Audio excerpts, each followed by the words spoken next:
2021 sponsors. Our first February 2021 sponsor is the Mama Trauma Podcast. If you're the daughter of a narcissistic mother that's ready to break the chains and start walking in your God-given freedom, this show is for you. Mama Trauma is available on iTunes, Spotify, Google Podcasts, Stitcher, and more. Check out Mama Trauma, available anywhere you listen to podcasts. Our second February 2021 sponsor is Rebounding from Narcissism. Rebound is new to YouTube, and his purpose is to spread awareness of narcissistic personality disorder, help fellow survivors heal, and offer understanding of narcissism from the male perspective and through a spiritual lens. Please follow Rebound on YouTube in his healing journey. And if you spot Rebound here in the chat, do please say hello. Hi, Rebound. Thank you to my February 2021 sponsors. I appreciate all of your support. All right, everybody. Hello and welcome. Today is Saturday, February 27th, 2021. And this is a very long anticipated stream I've been planning on doing for quite some time. And it is finally here. We are going to get into and dive into my academic PTSD this evening. Welcome, everybody. I hope everyone is doing well. I intend on doing my best to bring you this show in some sort of logical order. I can't promise that because the way my trauma is set up regarding this, it's scattered just kind of like how the experience has been. So I really did give a concerted effort to putting this in some sort of order. But if it does feel all over the place at some point, just know that that's me working through my trauma, okay? Let's get into a little bit of the purpose of tonight's show. I do have a purpose. First and foremost, my primary purpose is simply to purge my soul.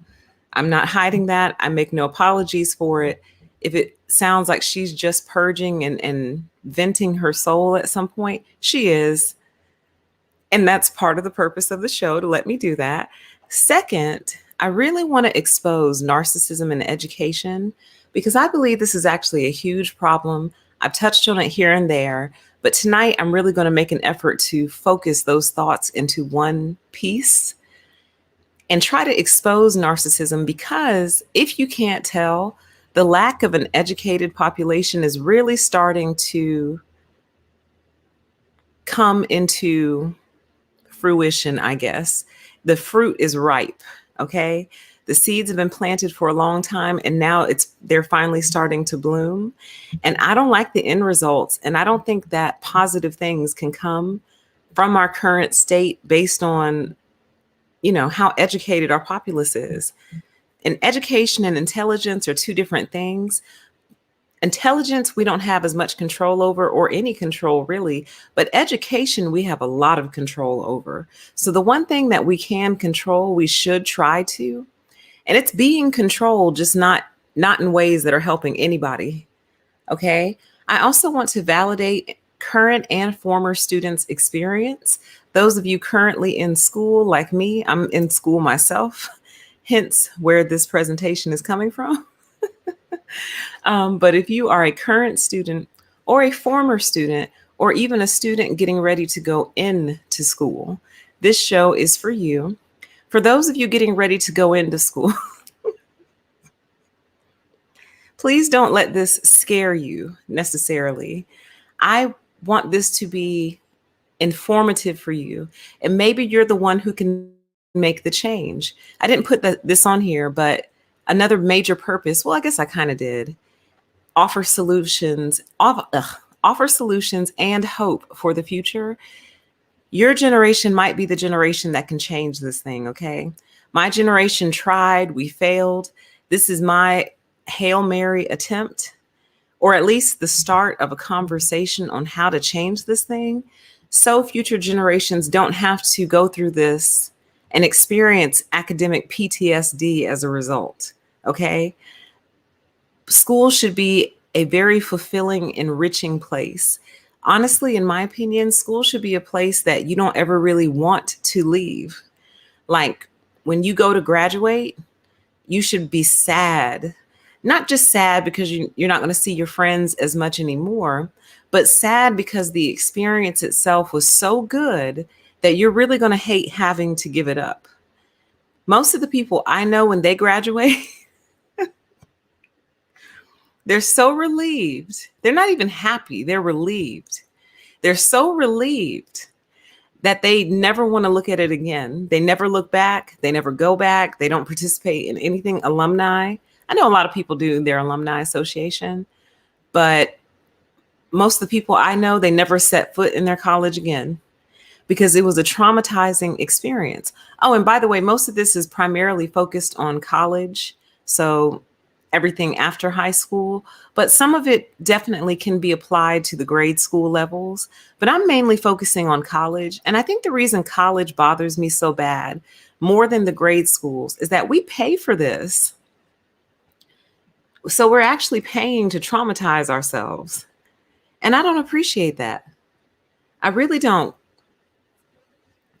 Versus, K through 12, which is compulsory, meaning someone is making you go, or you'll get in trouble if you don't at least do homeschool. You know what I mean?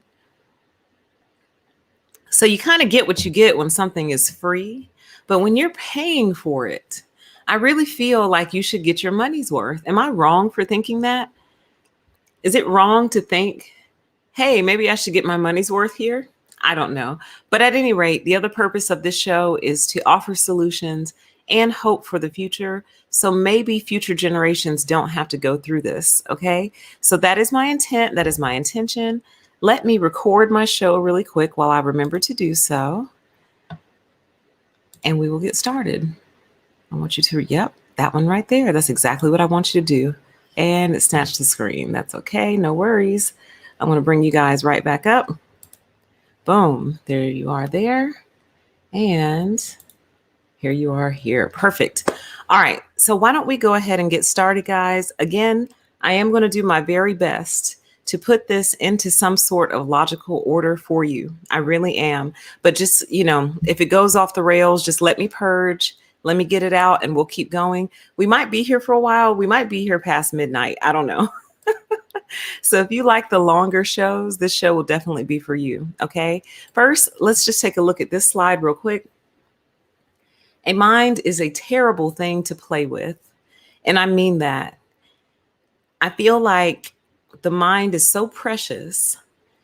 And when you're entrusting your mind to someone else to do good things with it, for not good things to happen to it really is a tragedy. It's an unsung tragedy that doesn't get talked about as often as it needs to be.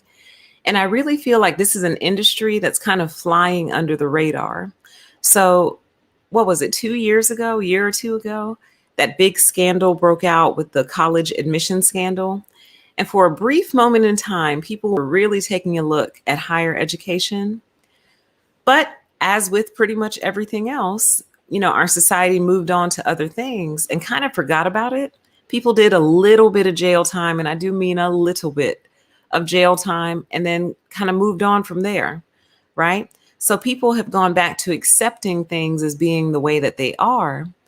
And I'm just so profoundly and fundamentally against that. Because I'm like, if no one ever speaks up and says something about how this could either be better or how it needs to be changed altogether, it'll continue on into the future, y'all.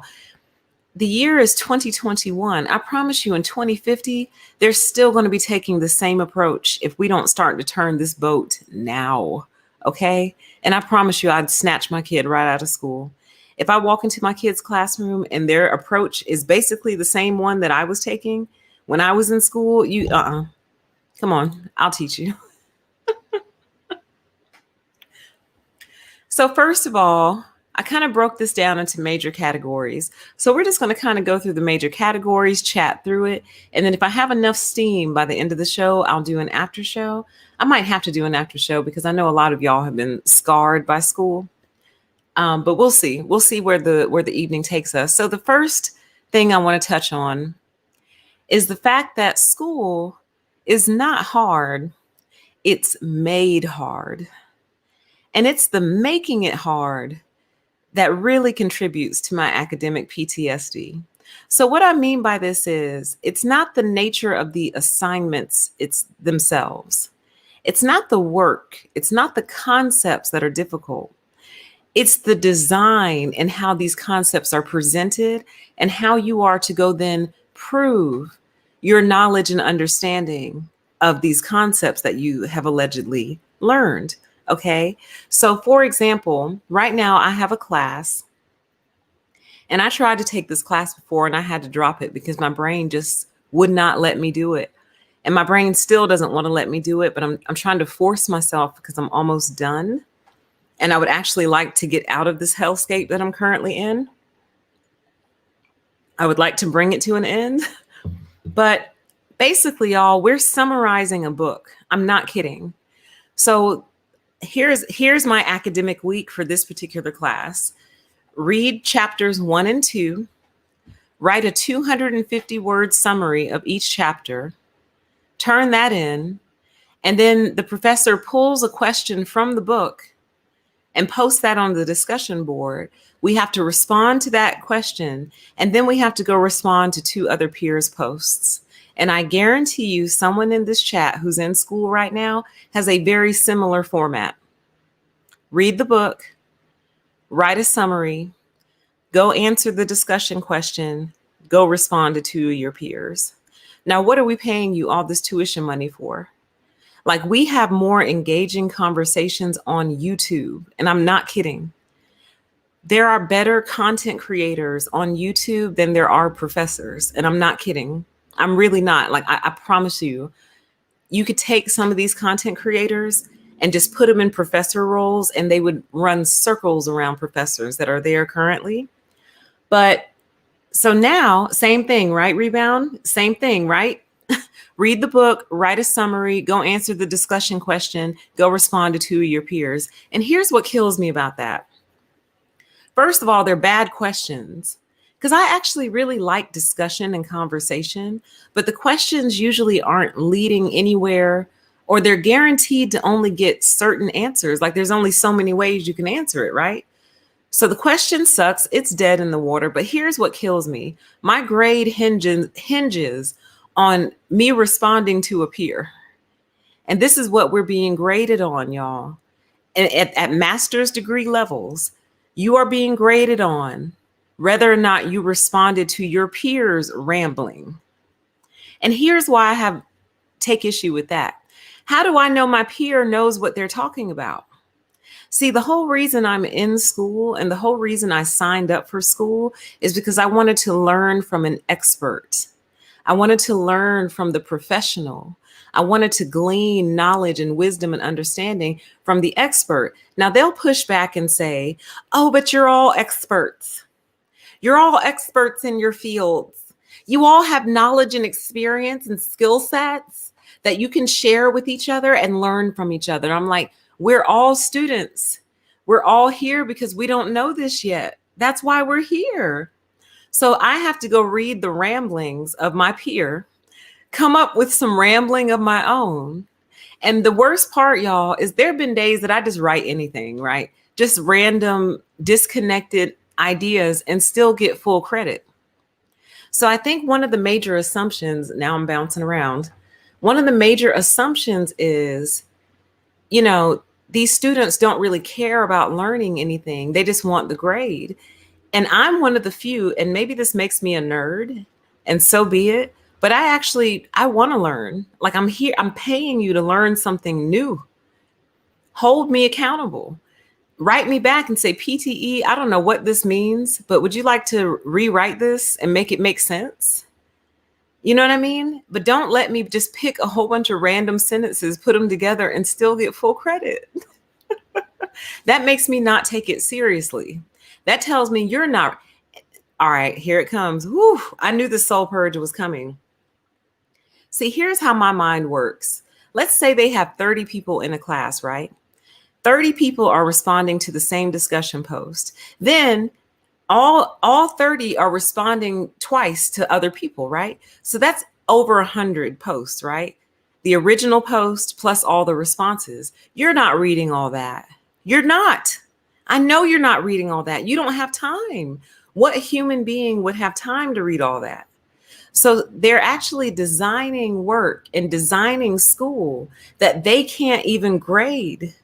That's why I can turn in an assignment that truly is a random assortment of a variety of other different ideas, put it together, turn it in, and still get full credit. So when I take a step back and I look at all that, I say to myself, is it really worth applying this much effort to something so stupid? And the answer for me is no. But I'm stuck, because if I don't do it, then I don't get the credit. If I don't get the credit, I don't get the grade, and I am stuck. So I have to force myself to do things that are stupid, illogical, and not teaching me anything just to get a grade. You see what I'm saying? Like, y'all, I would be better off going outside playing tiddlywinks than putting together some of the assignments that I've had to put together. Okay. And I'm coming up with more thoughts as I'm sitting here talking. Let me just jot them down so I don't forget them. Okay. Give me one sec. Welcome to everybody in the chat. And then, see, you just forgot it like that. That was one. What was the other one? Just to get a grade, blah, blah, blah, blah. It'll come back to me. But that was one of them. So we'll get there. All right. So now what I'm doing for this class is I'm just reading ahead, because I already know what the assignments are going to be. The only thing I don't know is what the discussion questions are going to be. But I know all he's going to have me do is read the book and summarize it. So literally what I'm trying to say to you is one of my classes is basically rewriting another book. So we have a book and we're basically rewriting that book. So this trauma is coming up. It's coming up and coming out. I feel it. You got us rewriting the whole book, basically. No tests. I would rather take a test, y'all. Y'all don't get it. I would rather take a 50, 75, 100 question test, because then at least the reading is worthwhile. Then at least I'm reading for a reason. I'm reading so I can pass the silly little test. But nope. Read the book, summarize it, 250 words, no more, no less. Because, you know, a summary is always 250 words, not 100 or 50, you know, or the shortest possible version. But 250 words is your exact summary. Y'all, let's move on to the next one. I feel it bubbling out. Like, I'm thoroughly traumatized. Okay. Thoroughly. Thoroughly. All right. So school is not hard. It's made hard. Made hard by doing things like, here's this big, thick textbook, summarize the whole textbook, rewrite the whole textbook. Isn't that plagiarism? Let's move on. We'll talk about plagiarism in a minute too. This one right here, they all get me. I feel equally as passionate about all of them, but this one right here really burns me up, okay? So the next major contributor to my academic PTSD is the fact that no one actually teaches anymore. And I probably should have said this at the start of the show, but this probably has a lot to do with the degree field that I'm in. Overall, I'm in the field of education. My degree is a little bit more specific, but overall, like, it falls under the education umbrella, which is just pitiful. Like, we are supposed to be the teachers, you know what I mean? And the designers of education, and we can't even do it. So if we can't do it and we're the teachers, of course, nobody else can do it. We're the teachers and we can't do it. Right. But anyway, a lot of this probably has to do with the actual degree. So I'm sure, or at least I hope and pray, that the other fields are approaching this differently. But based on just the cursory glance of the chat, excuse me, it looks like a lot of you are experiencing the same thing. And you're probably not in the same field as me. But no one actually teaches anymore. So here is the lazy approach that they've taken, and somehow everyone is okay with. And I just don't understand how this came to be. I really don't. But essentially, the approach is one of teach yourself. It's born out of one of these silly little educational philosophies that they can't let go of. Educational theories that they can't let go of. But it's this idea that you are the master. And you already have all the answers within yourself. So if you just look within, and if you just dig a little deeper,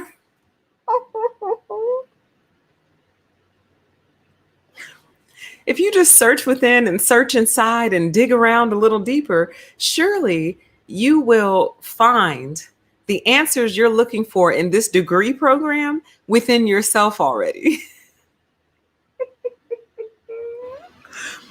I think this approach is called the constructivist approach. I'm not sure, and I should know that because these theories have been shoved down my throat for the past couple of years. I should know them by heart, but that should go to show you just how much it's not working. All these theories have been shoved down my throat for the past couple of years, and I still don't remember them. The only one I ever remember is Skinner and those damn dogs. That's it. The dogs and the meat, and they start salivating out the mouth, and he walks out the room and walks back in, and they start salivating. That's it. That's all I remember. I've written papers on this stuff. I've done assignments on this stuff and still couldn't tell you. But I believe that the theory that I'm talking about is the constructivist approach, which is basically one of you construct your own meaning as you go along, like you're walking down, a garden pathway and you construct like a flower bouquet as you take each step, like, oh, here's a sunflower. Oh, here's a tulip. Let me construct these things as I go along. Let me develop my own meaning. Somehow we got away from teach me like you teach me. You know what I mean? Like, that's what we're here for. We're here because we don't know. All right. So it's like a lot of the professors that I've come across don't even do like video presentations anymore. So there was a point in time where they would record like a 5 to 10 minute video presentation. And again, I'm only speaking from my experience. Some of you might actually be experiencing this, but my professors don't even do that anymore. No, there is no presentation. We might get a PowerPoint, but it's a PowerPoint that we click through ourselves. So the professors are no longer adding the meaning. The professors are actually just saying, here you go, here's the book, here's a PowerPoint, here's some articles, read it, talk to each other, and I'll check in and just give you credit for your discussion board posts. All right, we got a super chat. It says, PTE, I can't believe that you would offer so many sweeping generalizations. I am a college professor and I believe education should be rigorous, but not painful for me nor my students. I hope you really mean that. Because right now, what you're hearing is the pain of a student.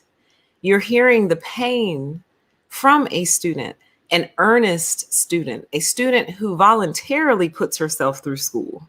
Not forced, didn't have to do it for work. I did it to try to get a better job in the future, but I voluntarily went to school.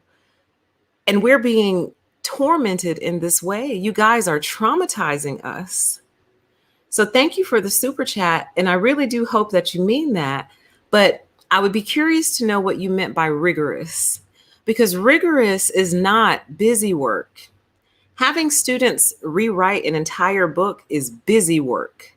And we're not learning anything. All I'm doing when I'm doing that assignment is counting the words. I'll write a sentence and I'll be like, all right, 189. All right, let's read a little bit. Okay, let me write a few more sentences. Perfect. 217. All right, we're almost there. Read, sentence, and 261, submit. So all I'm actually trying to do is hit the word count. The meaning, which clearly my professor isn't reading because to me it's gibberish. They don't care as long as I hit the word count, you see? So work hard not to traumatize us. Y'all are killing us out here, man. Killing us. And I've only just begun to make the sweeping generalizations. We're only on the second category. But I want you to hear the earnest pain that a lot of students are never able to express, because in many ways in academia, our voices are suppressed. And here's one of the ways that our voices are suppressed. This is kind of jumping ahead, but there is no hierarchy to report to. So I've had professors who are professors, department heads, deans, and what do they call it? Not chairman. There's one more category that sits above the dean. And they're all of those people. You're a professor, you're a department head, you're a chair. It's like, how can you be all of these people? Who do I go to if I need help about you? What if you're the problem? And of course you're the problem. You're the judge, the jury, and the executioner. Y'all are getting me ahead of myself. All right, let's keep going. So no one teaches anymore. And this goes directly into narcissism. Don't I say this all the time about narcs? Narcs don't like to teach. They really don't. And I've come to the slow and painful acceptance that the educational field is crawling with narcissists, crawling with narcs. Some of the worst narcs are in academia. And it might be part of the reason narcissism has grown in our society the way that it has, because so many of them are housed in academia. And everyone respects the academics, right? Because they've done all this research. Don't get me started on research. That could be a whole nother different topic and category. Okay. But this could be one of our major reasons and problems. Okay. So let's move on. Whew. This truly is a soul purge for me. How's the sound, by the way, you guys? Are we good? We should be good and hardwired in. Right. Books should be for further reference, not independent study. A lot of the professors that I've come across, they're using it for the whole course. So the book is your professor. The book is the professor, the proctor, the facilitator, everything. They're not further reference anymore. They're using it for the whole course. It's laziness. Let's talk about this educational hypocrisy. I told y'all these all probably hold equal importance to me, but this one makes me really upset too. Breathe, PTE. Over the past couple of years, I cannot tell you how many professors I've had who can barely read, write, and spell themselves, but have the nerve to grade my paper. And I'm like, sweetie, have you seen your syllabus? Have you seen the assignments that you write? Now, listen, guys, I told y'all I've really let go of spelling, grammar. Like I used to be real bad about it. You know what I mean? I've let it go. I just accept that our society does not hold it as important as it used to, and that's fine. I'm not going to let go of mine. But if someone is grading me and sitting in a higher seat saying, I understand this better than you do, which is why I'm grading you, then every document you put out needs to be borderline flawless. And I mean that. And I mean that for a couple of reasons. One, it's a professionalism issue. It's just unprofessional. You're a college professor. You're a PhD. And your syllabus and assignments and everything else are loaded with spelling and grammar and punctuation errors. I don't get it. That's what they make interns for. Use the intern, say, hey, I need you to proofread this for me. Because mistakes are going to get made. It's not about flawless execution. We all make typos.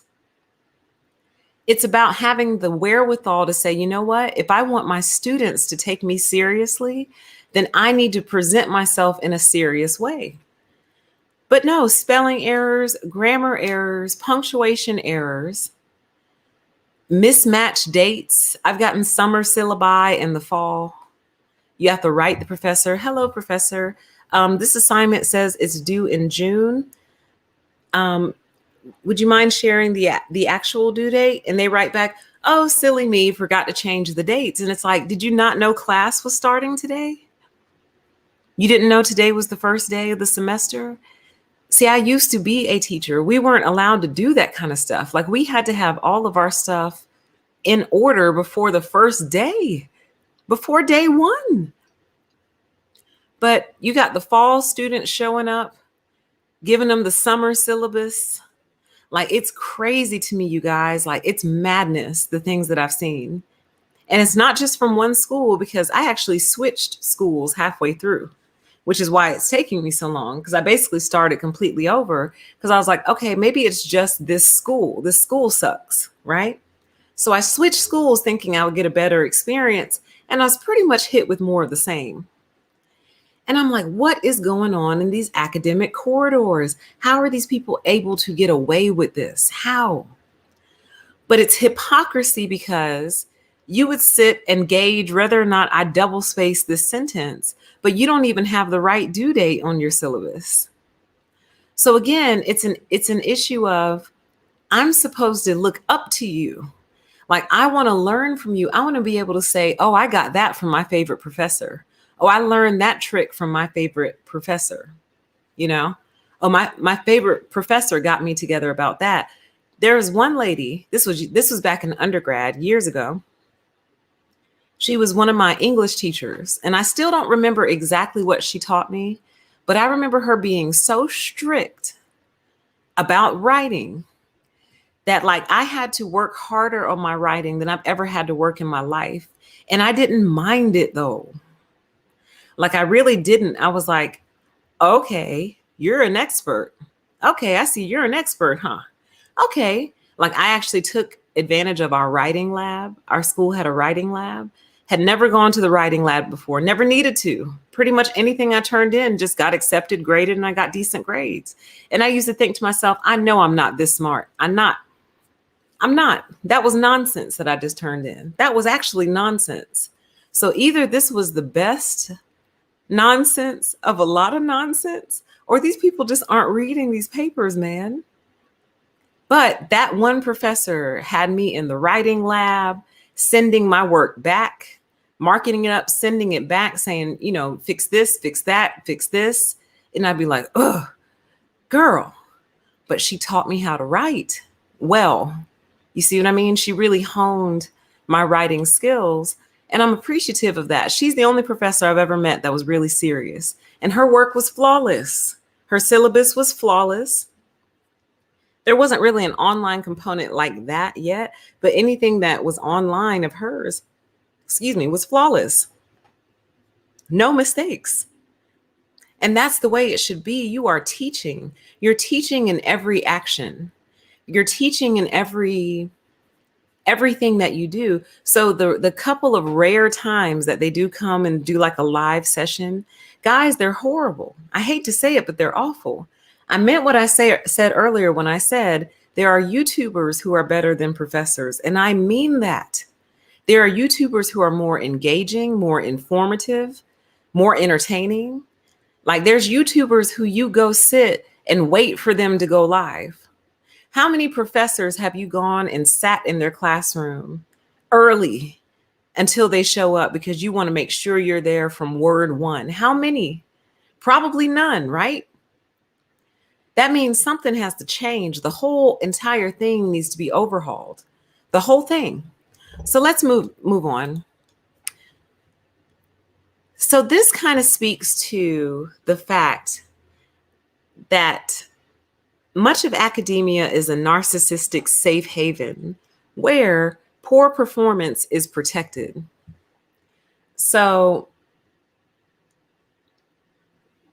you are allowed in academia, once you hit tenure, you can pretty much get away with anything. And I'm serious, short of, I don't even want to say that because I don't want to wake the algorithm up. But short of certain forms of behavior, you can pretty much get away with anything once you've hit tenure, including barely doing your job, like barely. I would like to do just a quick impersonation of one of my professors. This was a male professor. And by the way, I've seen this behavior out of both male and female professors, equally as horrible. But this is, I'm going to try to do it without laughing. I don't think I can do it. All right, here we go. It's going to be about 30 seconds of impersonation. You ready? Here we go. All right. All right. Hey, all right. We're going to get started here. All right.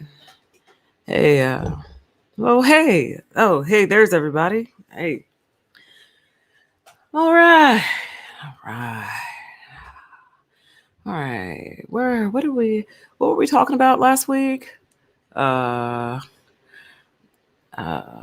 no, that was the other class. Oh yeah, I went Guys, let me tell you, I went this other class I had, and we were talking about this trip I took to the lake. And anyway, my wife, she caught this big bass fish, and it was just really cool. But were we on slide number 16?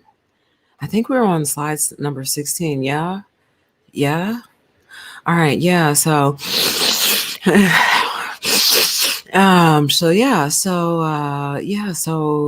performance counseling, like literally. Y'all, we will be texting each other like, what is going on, man? And then at the end of the class, he would go, yeah, well, it's been pretty quiet. You guys have been pretty quiet tonight. And it's like, what do you want us to say, man? What do you want us to say?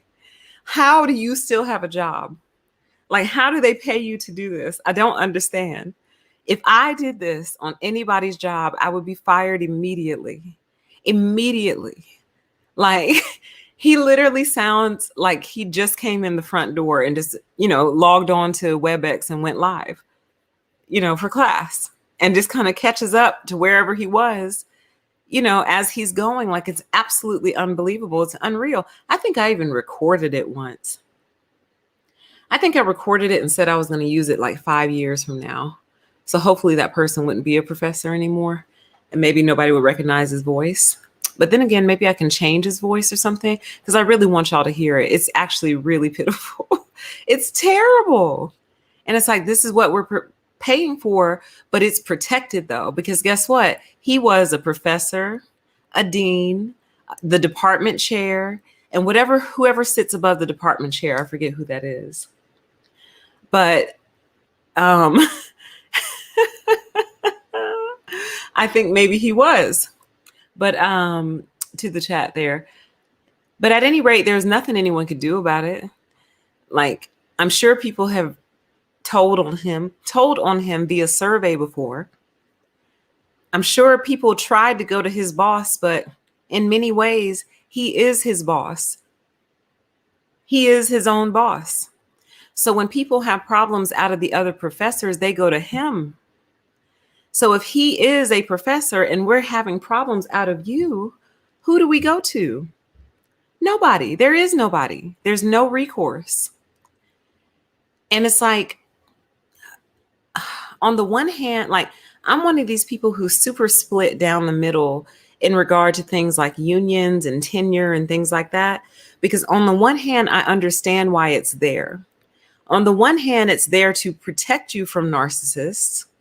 But on the other hand, it can often lead to protecting narcissists. So on the one hand, it protects you from them, but on the other hand, it protects them. And I feel like that's what ends up happening a lot of times with tenure. You're being protected from the narcs, but you also end up protecting a lot of narcs in the process. And their poor performance goes either undetected or uncared about or protected altogether. But I hate that. Like, you never hear of professors getting cycled out ever for just doing a bad job. You rarely do. They always have to do something like to a student. And that's all I'll say. That's pretty much the only thing that can get you in trouble in academia. Other than that, you can do pretty much whatever you want to do. Okay. All right. Let's move on to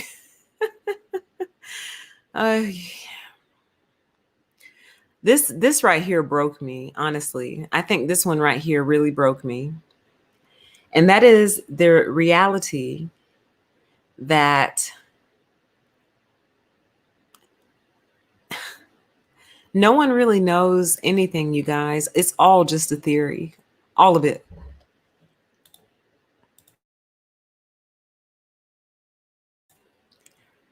Your most high-level academic at the end of the day is going to come back to you and report that what they believe and think is all based in theory. And a theory is just a very well thought out thought, really. It's a thought that has been explored, tested, challenged, and by the end of it, they say, well, this is what we strongly think. That's what a theory is.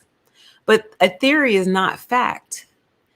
And that fact of it not being fact really drives me crazy. Because then that means that nothing is actually concrete. And see, this is what leads to people having academic PTSD. I think the people who are in more concrete fields, for example, engineering, engineering, depending on which brand or branch of engineering you go into, there's elements of it that are very concrete. Like you're not going to argue with physics. Now, you might amend physics to make physics do different things or behave differently, but overall, you're not going to override physics. You know what I mean? So there's a little bit more concrete. There's a little bit more of a concrete reality there. Same thing with the maths and mathematicians and things, even though somehow there's also mathematical theory, which I don't know, because I thought it either was or wasn't. It either is or it isn't. That's what I thought, but apparently not. My point is, there are some fields that are more concrete than others. I unfortunately chose a field that is not concrete.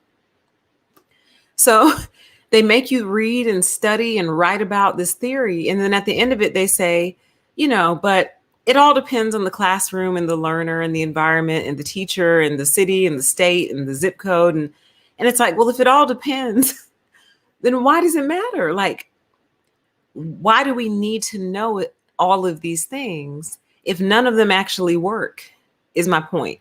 Like, there's not one thing that someone can point to and say, this theory works. We can almost call this fact, because when you apply the principles of this theory, you get the exact same outcome every single time. So learn this theory because this theory works. Nope. It's all inconclusive, really. And I know there have got to be other fields like that. This is just the educational field, which is why it's so messed up. So part of the reason the public school system is so messed up is because it's all based on theory, which is all inconclusive and old. Oh my God, it's so old. It's old. It's old. And it's not that old theories don't have their place, because obviously everything has a foundation.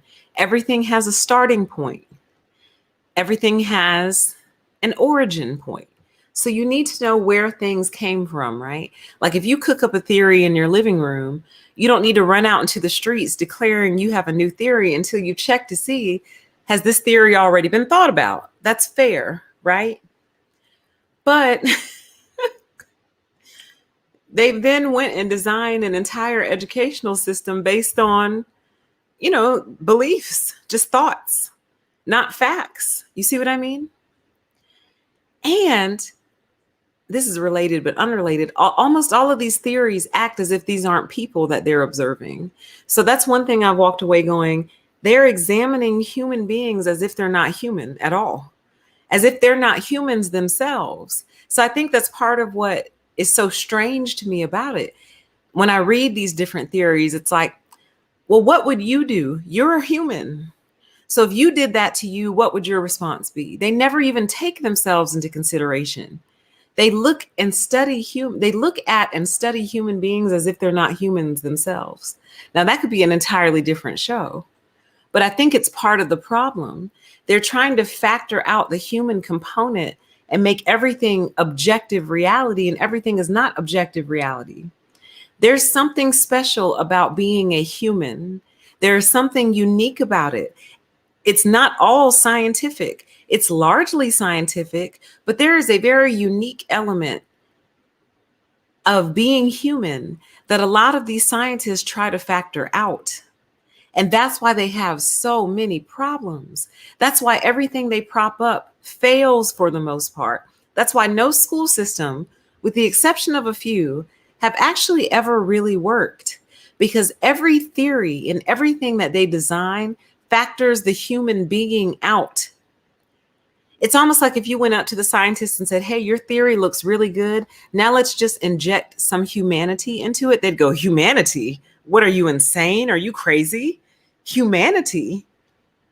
You want us to treat them like humans? That's not measurable. That's not quantifiable. What is a human? What does it even mean to be human? I can't put numbers on that. I can't put facts and figures on that. No, science only. And that's your problem. Y'all have to figure out how to measure humanity. You need to make it a whole nother data science, okay? How to measure and incorporate humanity into things. That's what's missing. That's why all your systems fail. Because you design things that you wouldn't even like, but it's almost like you don't even consider yourself one of them. And if that's the case, what do you consider yourself? If you don't think you're a human, then what are you? Let's move on. Welcome to everybody in the chat. Ooh. Let's talk about papers. Now, papers, man, there's a uniquely traumatizing place in my spirit for papers. Okay. I probably should have done a separate show on papers, but I'm going to do my best to encompass how I feel about these papers here. Papers are the thing that kept me away from school for over a decade. I stayed away from for 11 or 12 years before I went back, because I was like, I swear I'm never going to write another one. Never. I can't. So let's talk about why I hate papers so much. Number one, they don't actually accomplish what they're supposed to, which is you're supposed to be learning more about a specific topic, right? That's the overall goal of a paper. Go look into this topic that you've never heard of before and write about it. Write what you've learned, share what you learned with the world, right? So first and foremost, the comment in the chat says papers and it has a whole bunch of pukey faces. Yeah. Here's the first reason I hate papers. Number one, how can you tell me my thoughts regarding a certain topic fit inside of these specific parameters, meaning 3 pages, 5 pages, 6 pages? Who decided that this topic is most adequately expressed in 6 pages? Who decided that? Did y'all do research on that? I'd love to see the write-up. Who decided that this specific topic only needs 3 pages worth of writing? So number one, so there's some narcissism right there. You're controlling the expression because I may just not have that much to say. I might not. I might have about a good 2 or 3 paragraphs for you. And that's it. And that's it. If you want more than 3 paragraphs, ask a better question. Ask a better question. And on a thumbtack on that, for all these discussion posts, why don't you have us debate each other? You will get so much further on your discussion posts if you actually have us debate versus just describe. Like we all just read the same thing. So if we all just read chapters 1 and 2, and then we're all responding to a question on the same question on chapter 1 and 2, we don't have that much to say. Why don't you ask us a stimulating question that will cause a debate, the type of debate that makes you stop what you're doing to go check their response so you can fire back a response. Yeah, it'll get heated. Yeah, it'll get hot. People might even start getting mean. So what? That's how people learn. We're adults. We are adults. We're supposed to get heated. It's supposed to get hot. Defend your ideas. That's what we're here for. We're not here to keep regurgitating what we just read. Ask us how we feel. Challenge us. Tell us how you feel. Here's an idea. Here's what they never do, at least in my classes. So my degree is under the umbrella of education, okay? But they never tell us this class that you're taking right now is based on the behaviorism theory. So all throughout this course, this whole class is designed off of the behaviorism theory. So you'll see that all throughout the course. The things that we ask you to do, the assignments, everything is based out of that theory. This whole class is based on that theory. Or The class you're taking is based on the constructivist approach. So the entire class is set up around constructivism. And then have us critique that. Do you like this? Why or why not? What would you do different? How would you design this course? You see what I mean? Challenge us, stimulate us. That is what we're here for. We're not stupid. Y'all are making us stupid. You're making us dumber and dumber and dumber by the day. And I've said that before. I said academia has a tendency to make people kind of dumb. I've said that before, and I meant it. Because you take things like papers and you basically say, express a thought, but express it in these tightly wound parameters. So 4 pages, double spaced, APA format with citations. And by the time you finish that paper, it doesn't even look like anything legible. Because it'll be like in 1964, citation Smith, Reiser, and Wilson, 1966, page 101 to 108. Several people started a new project, Smith, Wilson, and Peterson, 1922 to 19. Like, I can't, guys, stop. You're killing us. I would like you to know that I never read that crap. You're not going to do that to my brain. If you give me something to read and every other word is a citation, and then sometimes the citations take up like 4 or 5 different lines because there's 13 authors, 13 authors to cite. So you have to stop every 6 words to cite 13 authors. You guys haven't come up with a better way to do this yet? Hey, I read about this in this book. Here's the name of the book. Here's the author. Go find it. I'll even give you page number. Fine. Title, author, page number. Let it go, guys. Let it go. My favorite citations are the ones where they just put the little number and then you have to go down and look. I think they're called footnotes. I love footnotes. Please don't interrupt my flow of reading with this 13 author citation, okay? That's not writing, it's not reading. Meaning is getting lost, okay? So that's one big takeaway I want to say about papers. Meaning is getting lost with these papers. No one is learning anything. All we're trying to do is make sure we hit the word count. So you got to hit the word count. We're trying to make sure we hit the page number count, not including the reference page. We're trying to make sure our APA formatting is correct with double spaces, after the periods, and make sure that you put a single space though inside of the citation. You know what I'm saying? Like, it's super specific just to make you crazy, I think. And in all of that, the meaning is lost. You've lost the meaning. Like, you forgot what you were even building by the end of it. You're like, okay, wait. So this is a new section. So let me make sure I take my title and my header to the center because this is a new section. But wait, this is a subsection of that new section. So let me make sure I slide that one over. And then when I'm done, I'm going to slide it all back to the left. Like, y'all got to stop, or you need to make templates. Microsoft Word, where are our templates? We should have had templates by now. APA templates. Just insert your title here. Insert your course here. Oh my God, and don't get me started on these stupid running heads. Y'all, I feel like I'm going to lose my mind just sitting here talking about it.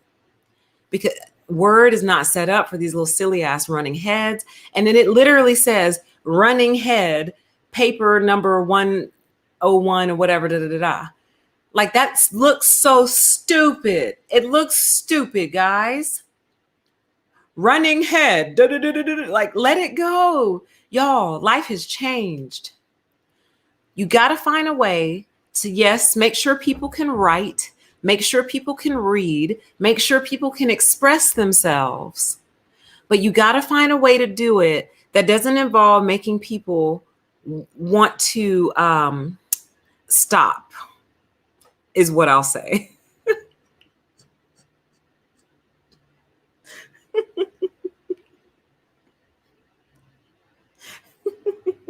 Make sure it's double spaced.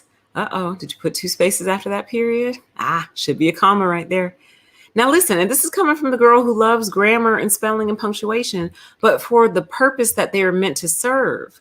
Punctuation, for example, commas, are there to pause you when you're reading so you know where to pause. That's what a comma is for. But you got me in here down in the references, making sure I got a comma after the volume number with a double space and a period. I can't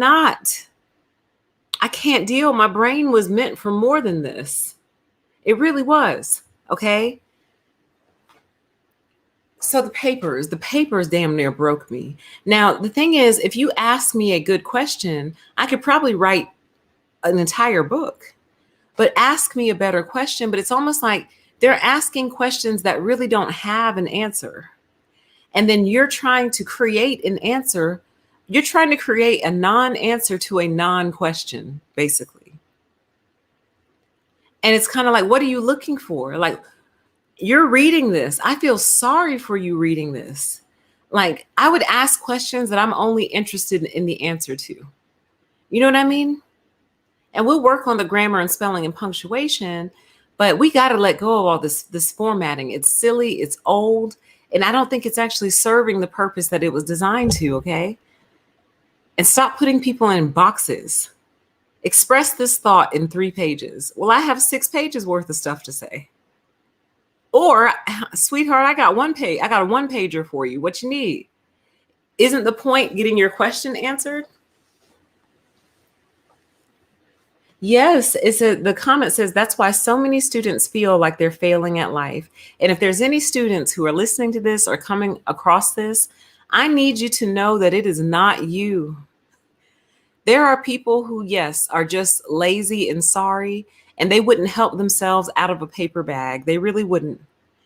But there's a lot of you who are sincere and earnest, and what you are coming up against and bumping up against is a system that lacks vision, cohesion, and synthesis. It lacks all 3. All 3. And you are trying to apply vision, cohesion, and synthesis to this system, and it doesn't work because it's illogical to begin with. And that is the major conclusion that I've finally come to after all these years. It's like, PTE, you're trying to make something logical that's illogical to start. You're not stupid. You're being presented things in a stupid way.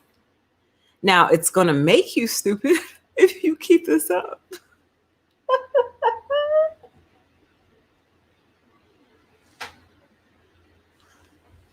It's going to make you stupid, but you are not stupid. So that brings me to this point here. The whole entire system lacks vision, it lacks cohesion and synthesis. What do I mean by that? So you would think, right, going into school, when they give you your curriculum where you get to choose your classes, you would think that they're having you choose them in the most logical order, correct? Now, listen, there are some classes that have prerequisites, right? Now, that makes sense. Before you can take this class, you have to take this class. But what I'm here to tell you is overall and by and large, there is no order to your degree program, meaning nobody sat down in a building, in a room or wherever and said, what order do these kids need to take these classes in that makes the most sense? By the time they graduate as seniors, they're taking this set of classes because every class that they've taken up until this point builds up to this. Why are we letting them choose their classes? Now, hear me out. I'm not a communist dictator. What I'm saying is if I'm an expert, let's say, for example, I was going to do a YouTube school, right? And by the end of the YouTube school, you would be able to run your own YouTube channel. Like, you know how to run all the equipment, all the software, everything. You got the channel name, your title, topics, you know how to edit and everything. That's the end. By the end, you know exactly how to do everything. I'm probably not going to let you choose what classes you take. Well, I mean, if we became a huge university, but you get my point. My point is, if this is a very structured school, I'm going to say, okay, first you're taking this class, then you take this one, then you take this one on purpose, because I'm actually stair-stepping you up to something. I'm walking you up to something I'm building you up to an end goal. You're starting here, and I am intentionally structuring you through these classes. So when you walk away, you can do all of this stuff.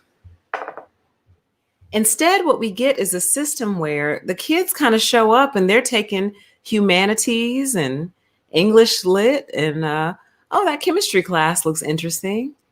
Like they're just kind of cherry picking. And, you know, they put it on the student like, well, your degree program is in your hands. Your future is in your hands. But the issue is you are the expert. You are the one who's been doing this. So you're the one who really, truly needs to tell me this is the pathway to success. But at least the schools that I've seen, there is no vision for it. It's quite simply take this many credit hours per semester to graduate. Not okay, see, I didn't need to get this tweet right in the middle of my show. I'm not even going to read it because it's not a political show. I need you to take these classes in this specific order because that's what's going to make you an expert. That's what's going to allow you to graduate and actually know what you're doing and actually go get a job and start working pretty immediately. That's the whole point, isn't it? Isn't that the point? Or like, I rarely see departmental crossover. You know what I mean? Like, for example, let me see if I can think of one really quick. I can't think of one off the top of my head. I really can't.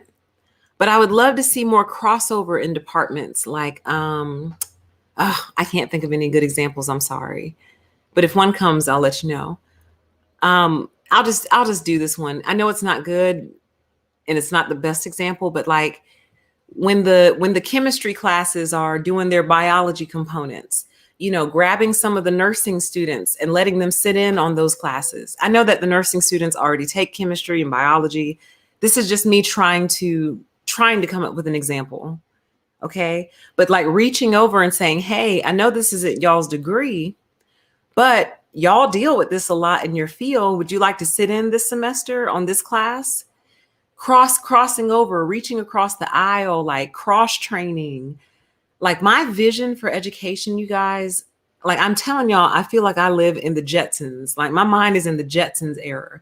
Like I want to turn out like whiz kids, like kids that are so smart, they barely know what to do with themselves. You know what I mean? They can really apply themselves anywhere because they have multiple intelligences working in their favor. You know what I mean? We haven't tortured them and tormented them with papers. We make them prove their knowledge in other ways. You know what I mean? We actually teach them. We can see that they're learning because we actually teach them. But there's very rarely like a solid game plan in place. They want you to form your own game plan, which goes back to the whole teach yourself thing. Hey, this is in your hands. You take ownership of your degree. It's like, okay, but I'm new and I don't know anything about this. What do you think would be best? Well, I don't know. Some students take this first, but other students take that first. And it's like, well, what do you think is best? Whichever one you want to do. Okay. So then you design your way into a mess and wonder why you're confused and feel like you didn't learn anything in school because nothing was placed in proper order for you. The professors don't even know what class you should take next. They barely collaborate. Okay? So that's one of the reasons you're feeling like kind of lost because there is no path. And yeah, they have not career counselors. What are they called? I guess degree counselors. I forgot what they're called. Counselors, I don't know. Whose job is kind of to make sure you're staying on track with your degree program. Number one, it shouldn't be that hard to figure out. That's number one. But number two, they don't ever approach it from the position of, well, if you take this class first, you'll be perfectly set up to take that one because that's all they talk about in that class. It's more so, hey, you have 3 more credit hours, then you're done with this category. So just pick one of these classes, get your 3 credit hours, and then go take your 6. And it's like, okay, but does that class connect to any of these? You know what I mean? This is what I mean by no vision, no cohesion, and no synthesis. It's just kind of a hodgepodge. It's a potluck.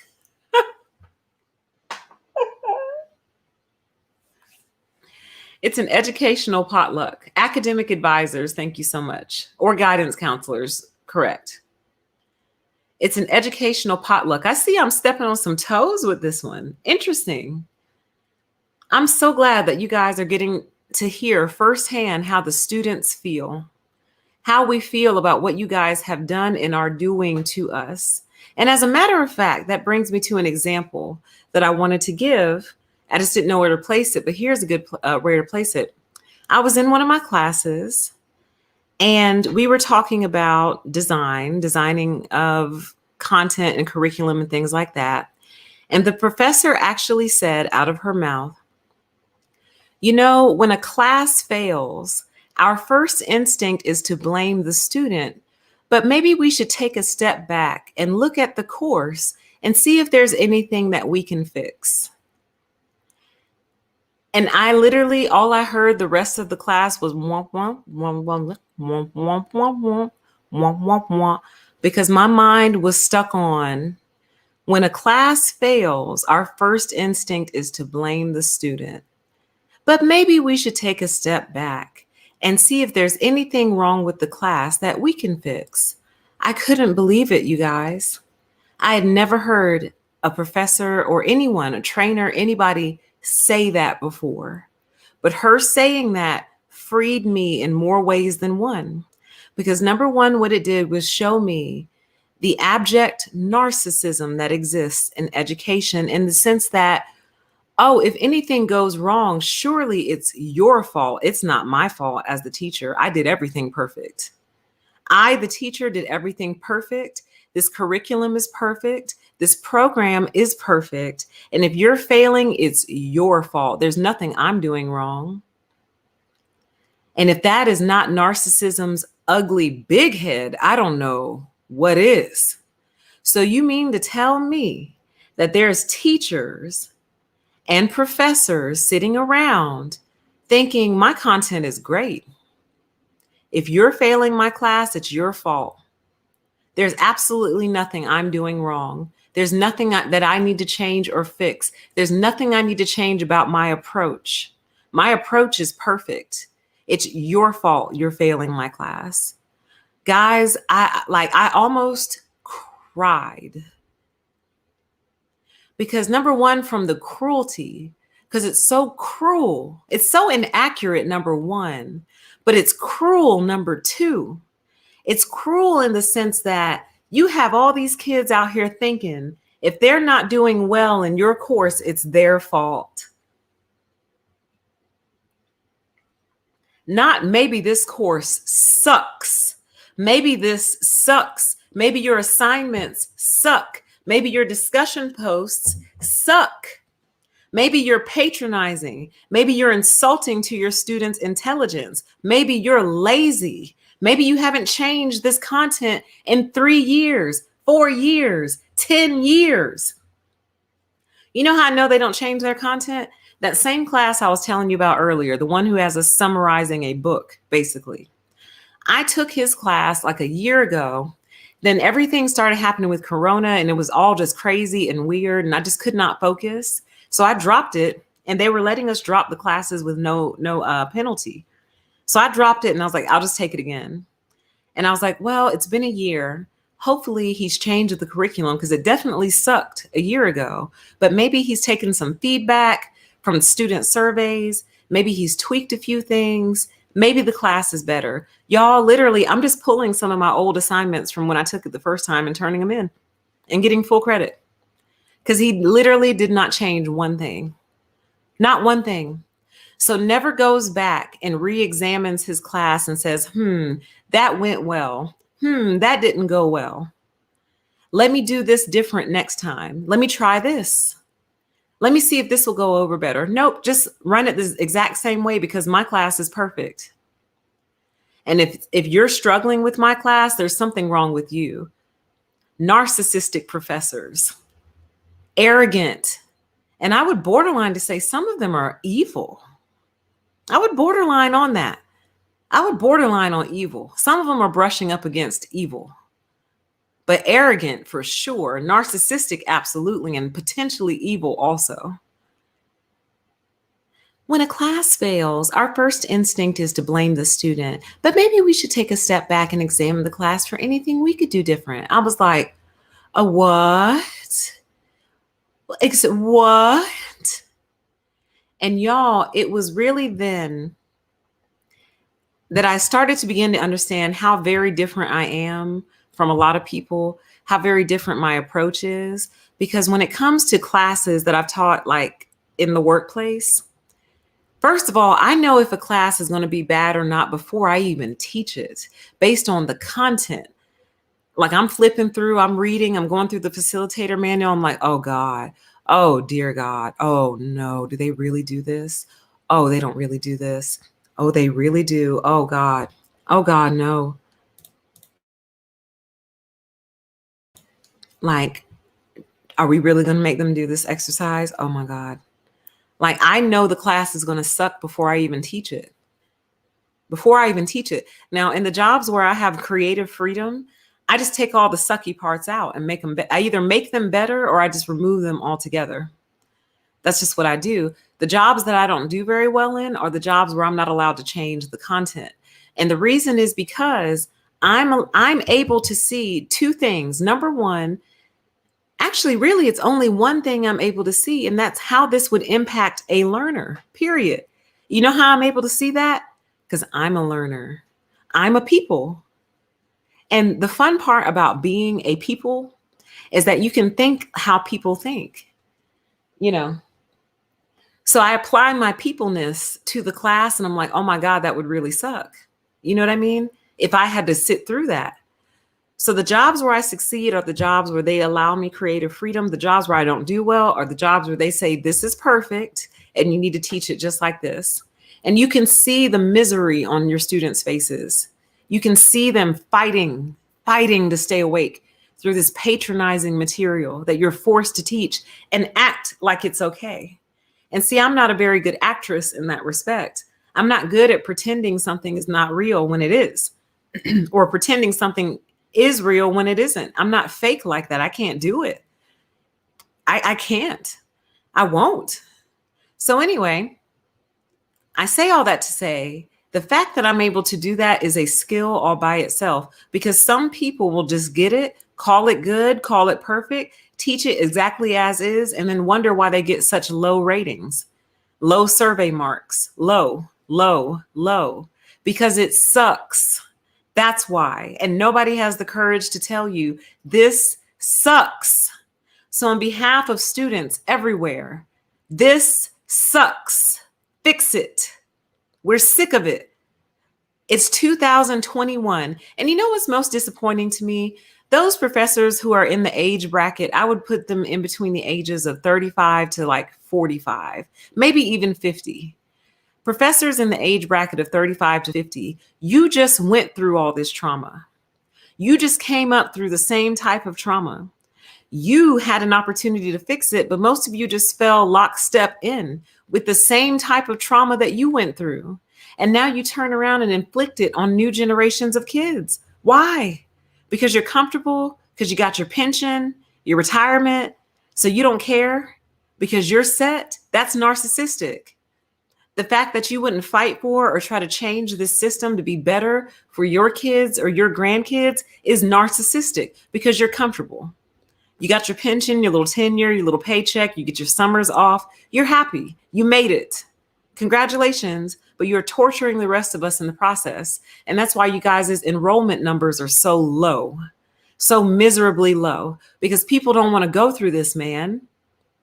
Especially now where you have colleges that were traditionally in person, but the pandemic forced everybody to, go to school at home. Who wants to pay $50,000 a year to summarize a book? Do you see what I mean? You get into a nice college, you're paying all your tuition money, and your assignment essentially is to rewrite an entire book, almost word for word, basically. Like, that's insanity. You got to fix it. You're being called out for your laziness and your narcissism. I hope this message goes far and wide because we want this fixed. Do I think it'll be fixed in my lifetime? Probably when I'm like 80, which is like a good, 40, 50 years from now? I think it'll take 40 or 50 years to purge the system of you people. I do. But I do think it can happen. Okay, I really do. So with that, why don't we move on to some solutions, and then we will actually, I think I will do a little after show tonight. We'll just take a break in between. Let's talk solutions really quick, and then we'll do ourselves a quick little after show. Okay. So solutions. So I have partially purged my soul. I do think there's still more inside, but I feel like I got a lot out. I am actually feeling a lot better. Let's talk solutions to all this. First and foremost, we need to redesign all degrees and all degree programs to align with the modern workforce. Meaning, what are they going to be doing day one on their jobs? What do they really need to actually understand to get the job done? And how can we cut these programs short? Okay? Shorter, anyway. We need to start sunsetting degrees that have no immediate applicability, meaning you shouldn't even be able to apply for that degree. If you want to know about that particular field, go on YouTube, go buy some books. You know what I mean? Maybe we'll open up some certificate programs. So we're no longer wasting 4 years of young people's lives behind degrees that aren't going to take them anywhere and that nobody's hiring for. Okay. So let's sunset those degrees and do like 6-month certificate programs if you're just that interested. You know what I mean? Connect colleges to employers, allow employers to influence the curriculum. Now, listen, y'all know how I feel about employers, corporations, the workplace, and all that. The reality, though, is it's still our current setup. So as long as this is our current setup, let's make things more functional with our current setup. So these major corporations need to be sitting in these boardrooms with these schools like, hey, that's great that you want to teach them that for an entire semester, but we have absolutely no use for that in the workplace. None. So can we cut that out and teach them how to do this instead? With the idea being, when these people graduate, we can pretty much immediately pluck them because in many ways we trained them. You see what I mean? Versus it being a whole brand new experience. As soon as you graduate, now you have to go actually get trained for the job. Don't get me started. I'm already winding down and I'm getting ready to get started right back up. You spend 4 years talking theory and then you graduate to finally go get trained for the job. Your training finally comes after you graduate. Like, that's madness. Okay. We need to remove the theory-based components in exchange for real-world application. I put that asterisk there to say that some degrees will always need the theory. For example, like if someone is studying to be a doctor, I want them to have all the theory, all of it. You know what I mean? Like, I think that's very important. If someone is studying, say, to be a pilot, I want you to have all flight theory. I want you to overstand it, basically. But all degrees do not need 1 to 2 years worth of theory, guys. They really don't. That is a racket. They are using that to extract more money out of these students and keep them in school longer than they need to be. You could cover the theory-based component probably in like an hour-long YouTube video, honestly, for most degrees. You don't need to spend 1 year or 2 years on theory. You really don't. Okay? And again, depending on the degree, okay? We need to shorten these time frames with the exception of doctors, medical professionals, surgeons, things where life and death hang in the balance based on your understanding. If someone could die because you don't understand, then yeah, you need to be in there as long as possible, okay? But if no one is going to die because you don't understand, we need to shorten these time frames to like 1 or 2 years, tops, and that's it. You're wasting people's lives. We need to de-romanticize the experience. So here's what I mean by that. Some people look back on college and they think to themselves, Oh my gosh, all those nights where we were like cramming and studying and like staying up to like 4 a.m. and eating pizza and doing flashcards and, like finals week. And that's what I mean by romanticizing it. Like you're romanticizing the stress of it all. We need to de-romanticize that. It's not cute. It's almost like a form of hazing in a way. It's like hazing. So maybe I should have written, we need to dehaze the experience. Okay. And finally, we need to remove the narcissistic administration and professors. Easier said than done, especially with tenure being an issue. However, at one point in time, there was a website called ratemyprofessor.com, and it might still exist. I think we need to normalize ratemyprofessor.com because back when it first came out, it was really helpful in holding professors accountable outside of the school system. Because you can't see a professor's reviews that they get at the end of each class. You can't see those. We don't have access to those. So Rate My Professor actually allowed us to tell the truth about these professors. And you would know what to expect and how to like interact with a certain professor.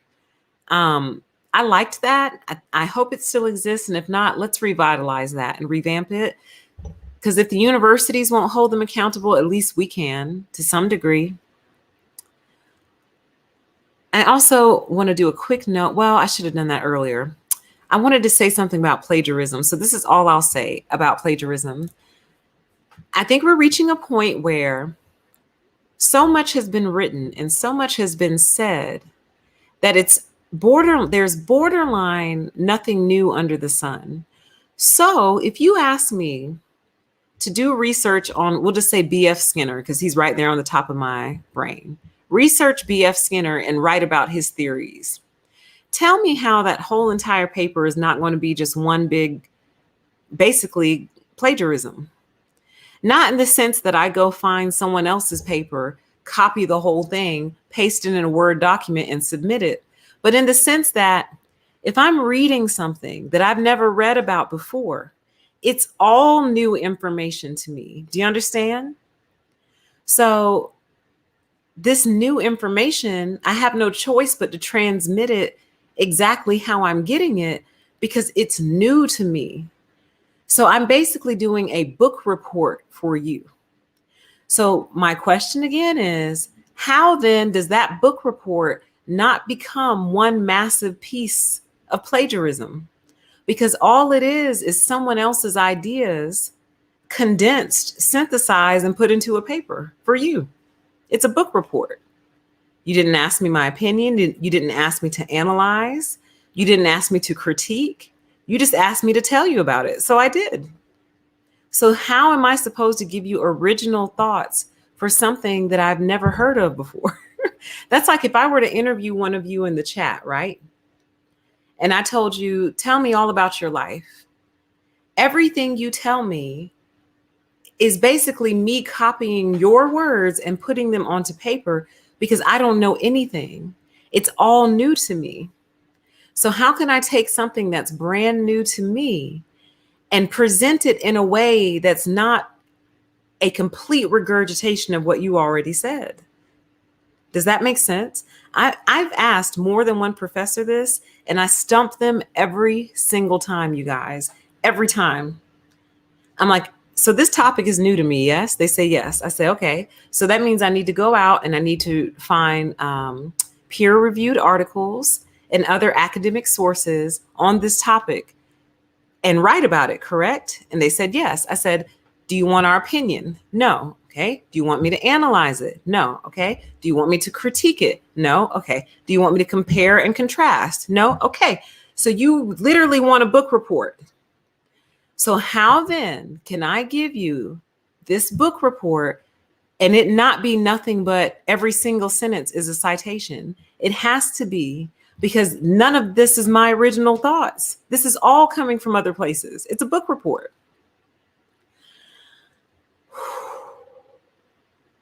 And with that, you guys, This concludes round one, anyway, of academic PTSD. I have a feeling that when I listen to the playback, I will have other thoughts that I didn't think of during this show. So if I think of more, or based on you guys' comments after the show and in the live chat, I might do like a part two. But this has gone a long way in purging my soul, making me feel better about all of this. Obviously, there's more to say, but I think I'll pause it here. I do want to do an after show for you guys, but let me take a little break to do that. So I'm going to just play my little commercial and then I'll come back and do an after show for y'all, okay? But I hope you've enjoyed so far. I will be back in about 5 minutes. All right? Thanks for listening.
All right, I'm back, you guys.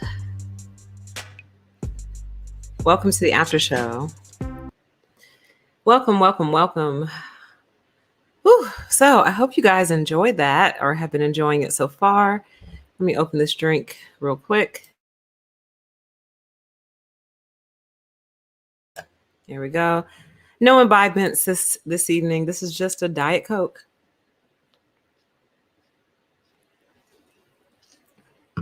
Which I love unnaturally. All right, you guys, let's do a little after show. Let's see where you guys are with all of this, okay? So, says here, I had a professor who took pleasure in flunking people. Yeah, of course. It's really sick. And I really wanted to do a show on that professor who went off on the student who's hard of hearing in a Zoom call in front of everybody, and it got recorded. Like, I just want to know where these people get off, man. And I think it's all about the motivation. So I think the reason that so many narcissists find their way to academia is because it really is a power position, number one. You have control over someone's mind and their future. And, the whole pass fail thing is pretty major. So you literally hold people's lives in your hands. It's very similar to a doctor, except you're not performing surgery of any kind. You kind of decide whether or not someone gets to have a successful future in many ways. It says, yes, there's not enough overall understanding or general widespread knowledge. It's become too compartmentalized. No logic or good old common sense. It's by design. Yeah, it's just all like school really does just look like a massive library now, where you just walk in and just pick a couple of books and there's your degree program. God, the things I would do, the schools that I would design. I think I've already shared with you guys before, but I'll just share it here for anyone who's never heard. Like, if I had it my way, K through 5, kindergarten through 5th grade would be nothing but reading, writing, spelling, grammar, basically language, 100% language and a little bit of math. And the reason is because my theory is, if the kids know how to read, truly read, you can teach them anything: math, science, social studies, history. But first and foremost, they have to have a mastery of language, not a cursory understanding, a mastery of language. And in 5th grade, you're only 10 years old. So there's really no need to introduce these upper level subjects to a 10-year-old. Like, let's focus on language and learning. And then we can start to put other stuff in their head, because then they'll truly understand, because they can actually read. Because a big portion of math is reading. It really is. Oh, yeah. It says plenty of arrogance to be found at the university level. Honey, you can't tell these people anything. Anything. They really think they are top shelf. And it's like, if that was the case, the world would show that. And what I mean is, where are all these professors' YouTube channels? You see what I mean? Like, all these psychology professors and stuff, and no one has anything to offer in terms of our current state of affairs. No one has anything to say. Like, do you see what's going on? But nope, they're comfortable, too comfortable. Fat cats. You're so right. It says college students don't complain because they just want it to be over with. Yeah, they just want it to be over and graduated. And yeah, I'm so there, but this is my attempt at complaining publicly. Needs to be a TED Talk, because I just can't take it. I'm so close to the end, and I was here before. In undergrad, I did not want to quit more than when I was almost finished. I had like 1 or 2 classes to go. And I would just be like, you know what? Who cares? Like, I mean, 1 class, 2 class, who cares? I just want this to be over. But I finished somehow. Somehow I finished. And I feel like I'm in that same spot again. Like, girl, if you can just push through. Push through. But the thing about it is, like, when I finally finish this degree, I'm not going to be proud of myself. And I know some of you will say, oh, you should be. That's huge, blah, blah, blah, blah, blah. I'm not proud of myself because I feel like I put myself through something that wasn't rewarding. I really don't feel like I've learned anything different than I knew going in. And I have to pay for it on top of all of that. I have a massive bill attached to it. So I'm not necessarily excited. The only thing that makes me excited is it makes me ever so slightly more marketable on the job market. Just ever so slightly. That's the only thing that makes me feel warm inside. Other than that, I'm just like, I can't believe I did this to myself again. I feel stupid. I feel stupid for putting myself through this again. Mm-hmm.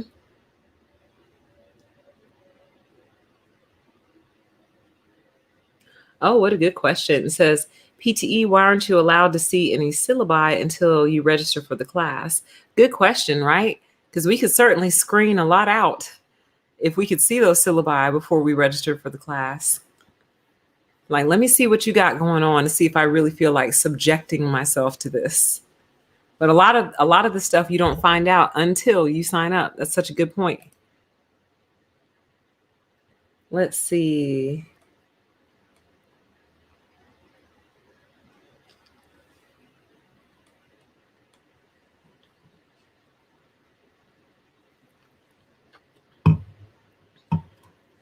Hello, West Yorkshire, England. Hello. Welcome. Are you all getting tortured in England in academia as well? Probably.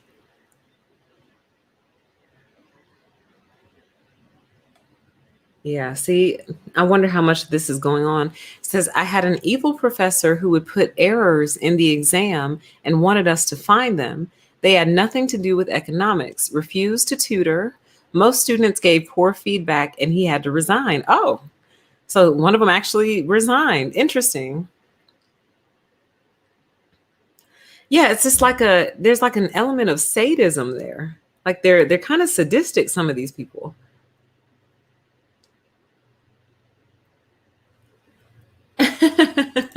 It says, long may that lack of fake continue in you, PTE.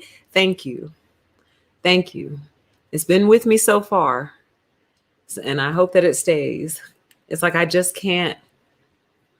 I just can't. My mom tried to tell me that too before. This was years ago, and I was complaining about one of my jobs. And she said, well, she said my name, but I'll just say daughter. She said, well, daughter, your mind just has a very low tolerance for foolishness. Excuse me. I was like, huh, my mind has a very low tolerance for foolishness. That sounds about right. I guess she's right. She's my mom, so she would know better than anybody, right? But I think what she was trying to say is that you, daughter dear, you just can't handle fake stuff. You don't like fake, stupid stuff. You can't do it. And that has always been a real struggle for me, y'all. Like, I can't be artificial in a real circumstance. Like, I feel like I could be an actress. But the thing is, when you're being an actress, you're being fake in a real fake circumstance.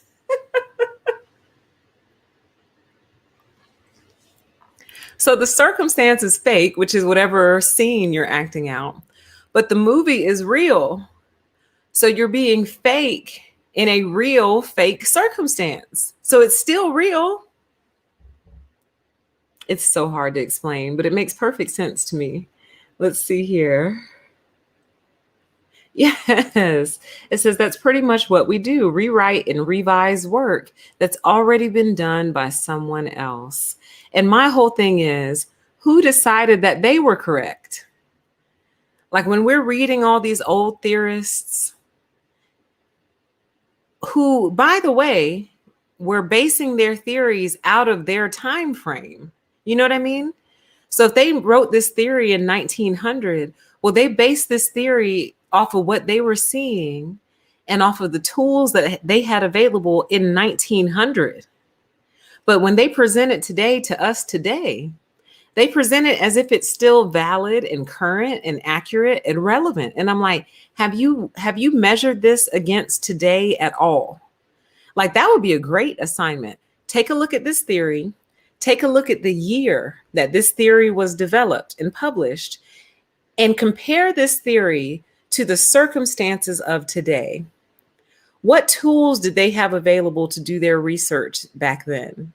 Who reviewed their research back then? What were some of the current events going on in the environment in 1900 that might have shaped this theory? How do you think this theory would look different today in 2021 based on how much things have changed? Now, that's an interesting assignment. That's interesting. Like, let me take a look at this old theory and compare it to today and see how this thing is still pinned. I'm sorry, y'all. I got a pinned comment. Had it pinned the whole show. My bad. Let me compare that theory to today and see how much different it would be, or like, here's a theory from 1920. What group of people in today's society do you think would most appreciate this theory? Who do you think would appreciate it the least? Why? What impact would a theory like this have in today's workplace? Things like that, like, that's interesting. Okay.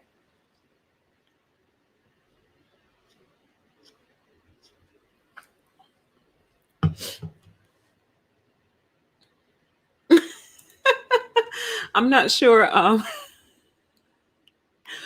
I'm not sure what this was a response to, but I think it may have been a response to when I was talking about how we have to read our peers' discussion posts. It may not be, but it's making me laugh anyway. But it says, and their responses bring nothing else to the table. Exactly. Like, it would be one thing to be reading from peers and their responses are like blowing my mind. Like, oh my God, screenshot. Oh my God, screenshot, screenshot. You know what I mean? Or like, I could even see it being applicable. And this is just me making this up, you guys. But like, if there's like theater school, like if you can get an undergrad in theater, right? And your peers are actors and actresses who worked on Broadway. You know what I mean? And like the discussion post is, tell us about the worst show you've ever had and what made it so bad. And then here's a seasoned actor or actress sharing in the discussion post the worst scene they ever did and why it was bad and what they would do different. Now you're learning from real experts. Do you see what I mean? Like, now you're taking notes. Now you're taking screenshots because it means something, because these people actually have something to say. But you're asking my peer who's on the same level as me, in the same class as me, to tell me about something that I'm here to learn about. Boy, we're here to learn it from you, not him or her. Good question. It says, is narcissism in the educational system going to get worse or better? How about narcissism everywhere? Maybe it'll be worse before it gets better. So as far as education, I actually think it is going to get worse before it gets better, mainly because the system is infected right now. Excuse me. And the narcissism is interwoven into the system. Like, it's literally part of it. And to undo the narcissism in education is to undo the entire system itself, because the whole thing has been basically designed around it. So I think the only way for that to change is for there to be some major disruptor come through, meaning some new form of education that works faster, better, turns out smarter students and smarter graduates, cheaper, is faster, and becomes widely accepted. Kind of like how Bitcoin became accepted as a currency, this new educational system would have to become accepted as valid. And pretty much it would just put the dinosaurs out of business eventually. Like, if nobody's enrolling in your school, because remember, all education is voluntary, even K through 12. You don't have to enroll your kid in a public school, but you have to homeschool them, or put them in like a virtual school. But what I'm saying is, if you don't have any customers, eventually you don't have a business. And if they keep this up, or the other way it will change is businesses stop requiring degrees for jobs. Now they're going to be super screwed the day that that happens. Because the main reason most of us are in school is just so we can get a job. That's it. Like very few people are in school for the love of education. Most people are in school simply to get a job. So if the businesses stop requiring degrees for certain jobs, these colleges are going to go out of business. They're going to go belly up overnight. Literally overnight. And as far as narcissism worldwide, woof, I think we're making progress. I will say that more and more people are becoming aware, and more people are rejecting, dismissing, and holding accountable that type of behavior.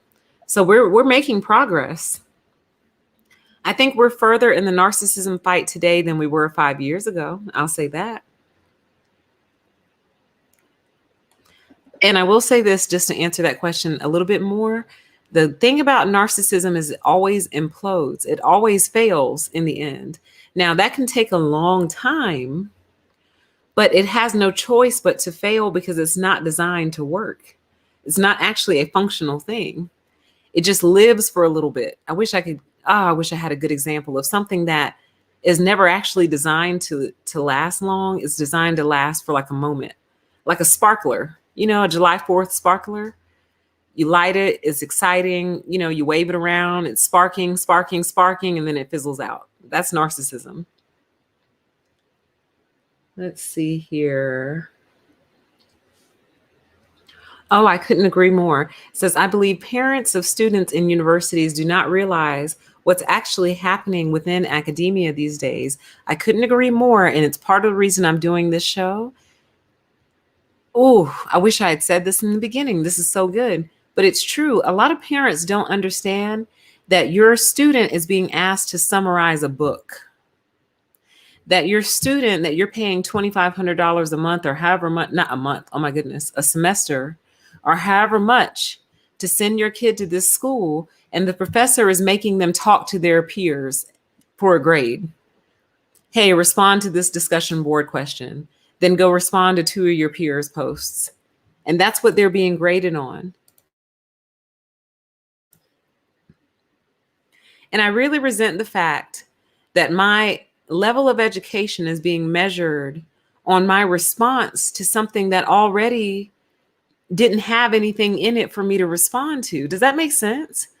So I'm going through all these posts. They're all rambling, incoherent pieces of work. I have to find one or two to respond to. I find one that has something in it I can respond to. I respond to it, and then I get my full credit. And that's what we're being graded on, and that's what we're paying for. We're not being taught. The professors aren't lecturing. Like, to me, when all the schools went online because of the pandemic, YouTube should have started blowing up, because to me, it's such an easy switch. Like, okay, as the teacher, all you have to do now is just go live. Do the same lesson that you were planning on doing. Just do it live from your computer at your house. Are you serious? Like, just go live. And I know there's a lot of steps in technology. I get it, all that. But my point is, the transition shouldn't have been that challenging. So what were you planning on doing if it was that hard for you to cross over into a live format? What were you planning on doing in real life? Probably nothing, which is why it was so hard. Like, I'm telling y'all, there's better YouTubers than professors right now. Better. YouTubers are running circles around academia right now.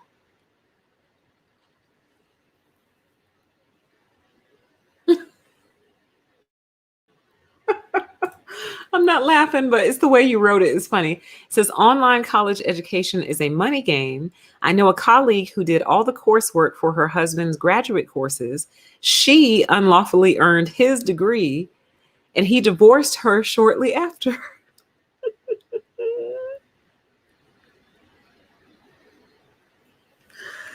Oh my God. See?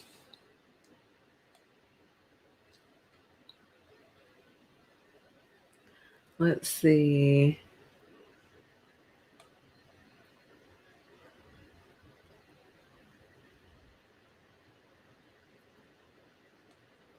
Absolutely. It says, I like allow employers to influence curriculum. Practical. Yes. I would love that if they would sit in, you know what I mean? And be like, these are the skills that they don't have. These are the skills that are the most critical. Can we strip out this part? You know what I mean? Can we take that out and can we plug in this? So when they graduate, they already know how to do this. Can we do that? This is what we need. You know what I mean? Like, how much sense does that make? Like, these corporations donate to these schools, but I don't know how much they actually influence what's happening in the schools. It's clear to me now that this needed to be exposed. This might need to become a series, actually. I think this needs more exposure.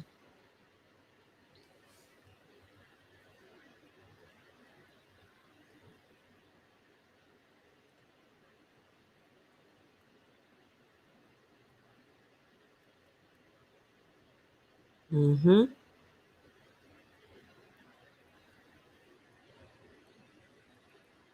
Oh, they do still have Rate My Professor. They changed it. Yeah, I want y'all to check out Rate My Professor. Yeah, student loans need to be refunded. College is a scam. It's such a scam. And it's because no one is really looking at it at the micro level. The only people who really see the micro level are the students and the professors. That's it.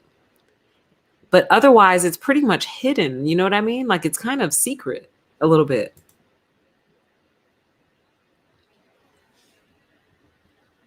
Oh, is this one too? Yelp, my professor. Is that one too? Yelp, my professor. Hold on. I need to see this. Hold on. Yelp, my professor. Oh, okay. I think I know what you're saying. Oh, wait.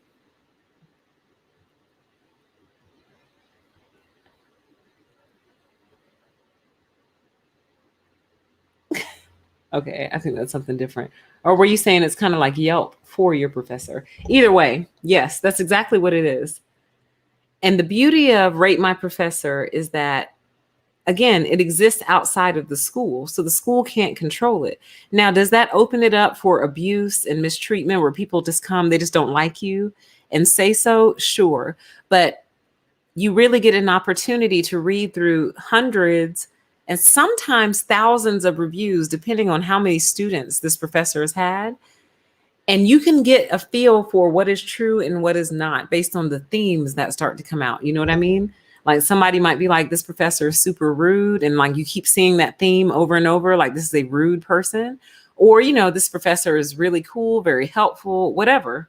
This professor takes papers very seriously, but not quizzes or whatever. You get to understand their little quirks because you are paying for their services, are you not?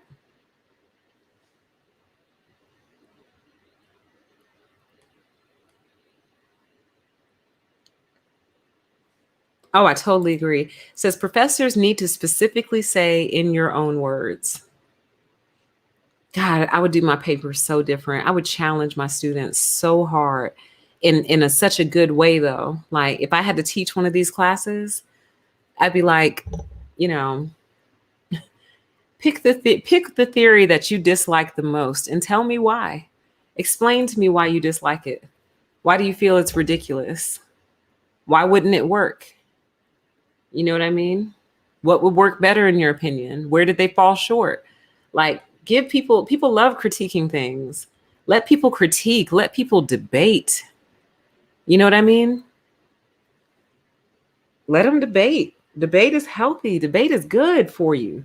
Debate forces you to think critically and really stand in your theories. And then then that's where all your research comes in. Because then you could say, well, actually, according to the 1988 document written by blah, blah, blah, blah, blah, blah, blah. And then you tell them the findings of that document. Now your research is coming in handy because now you're able to actually support and back up your arguments with research in the moment versus on paper for no real reason for something no one's ever going to read again.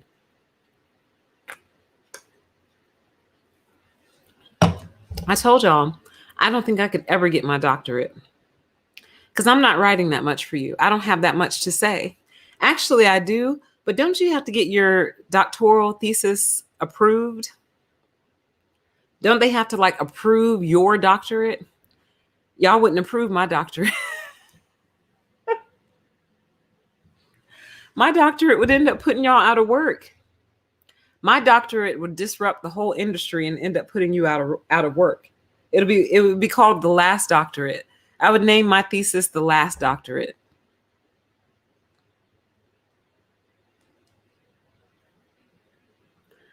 Oh, you guys really seem to enjoy this. This is so good. We might have to have another conversation about this.